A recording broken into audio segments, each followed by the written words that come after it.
Welcome to our presentation on aging and protein intake.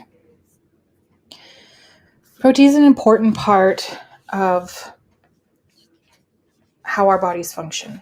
Protein contains essential nutrients and amino acids that our bodies need to support building of new tissues like muscles, embryos in pregnancy, scar tissue when healing from surgery or injury, and our hair and nails. The nine essential amino acids are histidine, isoleucine, leucine, lysine, methionine, phenylalanine, threonine, tryptophan, and valine. Sorry if I messed all of those up.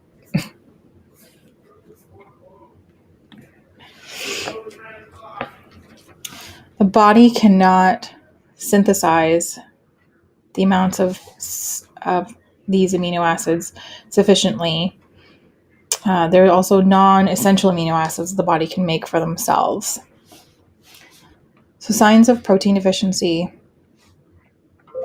In an article on Healthline, we found 8 symptoms of low protein intake or deficiency, and they are loss of lean muscle mass and muscle degeneration.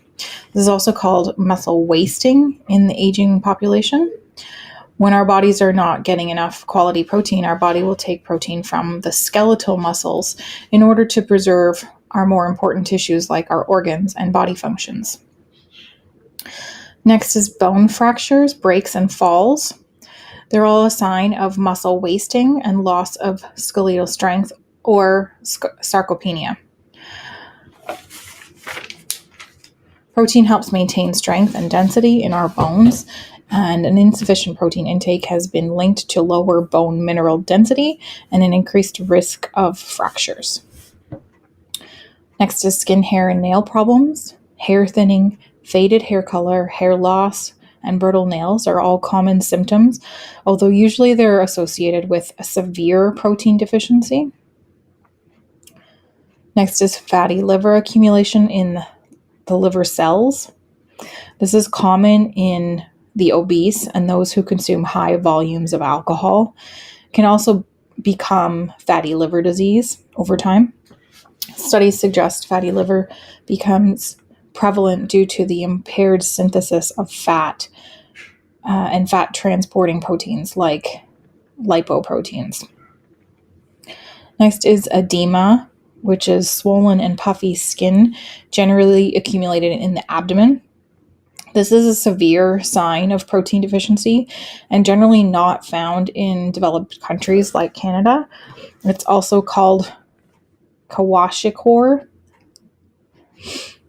Some others that I didn't add to this slide because they're not necessarily associated with aging only is stunted growth in children or delayed or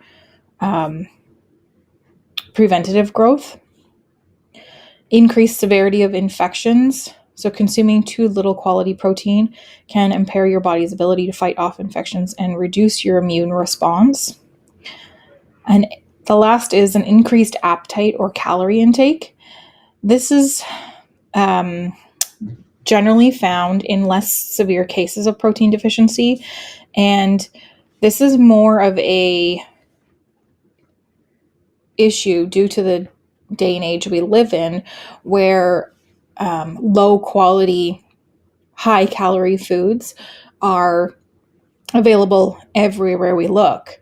And when our body is deficient in protein, we tend to want to eat something quickly in order to fill that void. By choosing more savory foods, such as takeout, you are getting some protein, but the quality of the protein you're consuming is far less than if you were to consume a high quality protein you've made yourself, and not containing all the other extra fats and cholesterol and salt and all the things that are prevalent in fast foods.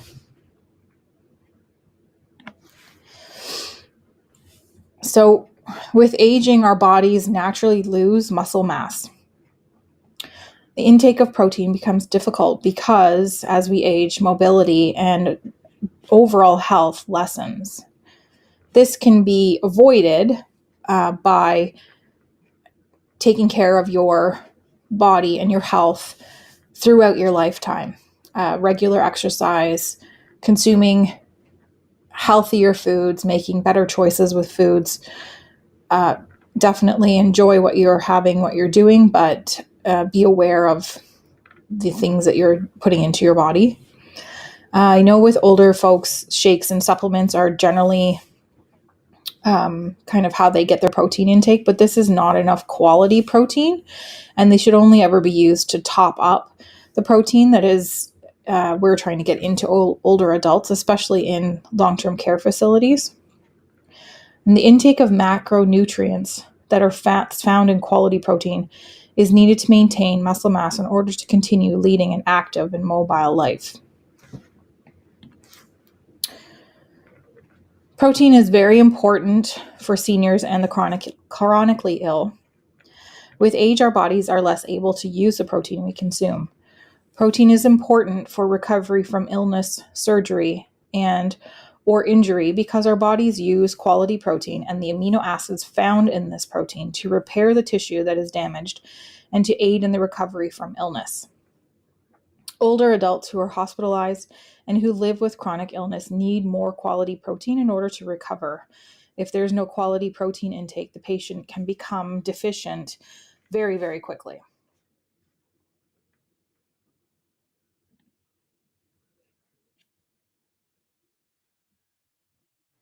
So thanks, Beck, for all of that.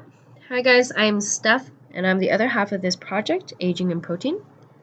I'm here today to talk about the DRI, which is a daily recommended intake and proper intake amounts of protein, and why it is important for us to consume protein. So as you can see on the slide, the recommended intake for women over 50 years of age is 46 grams a day.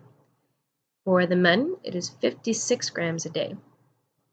If you think about it, 46 and 56 grams, probably, I think it's less than 4 ounces of protein a day. Sounds doable, right? However, there are other factors, some factors, that prevent 56 grams a day from being met. As nice as 46 and 56 sound, recommendations, unfortunately, are not a one-size-fits-all kind of reading. Everybody in his or her own body are different from one another. You must take into consideration the weight, the age, the height, physical activity level, health, appetite, energy expenditure, mental health, finances, mobility, the list goes on. You must take those into consideration before you can even calculate how much protein one needs. Okay? And how much protein one needs to kind of keep one healthy, and how much protein one needs to stay healthy. So with that being said, this brings me to my next slide, where we will talk about a very real and unfortunate disease. Sarcopenia. So sarcopenia is the loss of skeletal muscle mass and function within the body. It is sadly inevitable, and it really kicks in after the age of 75. The reason why Beck and I have in different ways shared with you why consuming protein is necessary with aging is because as we hit the age of 19, yes, 19, the young age of 19, our bodies already start to change. It already starts to need less energy intake, meaning we are now eating less. With eating less comes with absorbing less nutrients and vitamins, and these only start to or continue to decrease year after year, which allows our bodies to break down and be vulnerable to diseases like sarcopenia. We recommend eating protein from young and continuing it to make it a priority at every meal. Unfortunately, eating protein and working out or staying active, all of those great factors don't prevent sarcopenia from happening, but hopefully it can help delay the onset of sarcopenia. Maybe at 80 we are still fully mobile and fully functioning, and our muscle mass has not decreased by a lot. So you guys are wondering what to eat, where do we get our proteins from? Doesn't mean that we just have to shove the whole animal down our throats. Doesn't mean it's 100% animal product. Sure, the best is from animal product, but there are other ways of getting protein in our bodies. So here's a slide of easily obtainable and quality proteins. So protein is not only a lot easier than you think, it can be affordable as well. And maybe you can sneak some of these into your cart on your next grocery run.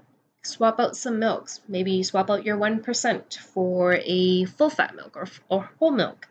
Your low fat yogurt for a full fat Greek yogurt. Cheese for full cheese instead of skim milk cheese. Maybe upping your eggs, eating some lean meat, fish, and legumes. These are some of the best forms of protein out there. For the elderly, it's easy to add milk products to their diets. For an example, puddings and milk alone are easy additions.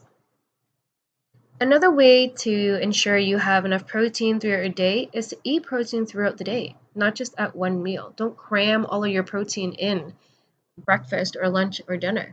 Space them out. Vegetarian and vegan, don't worry, we did not forget about you guys.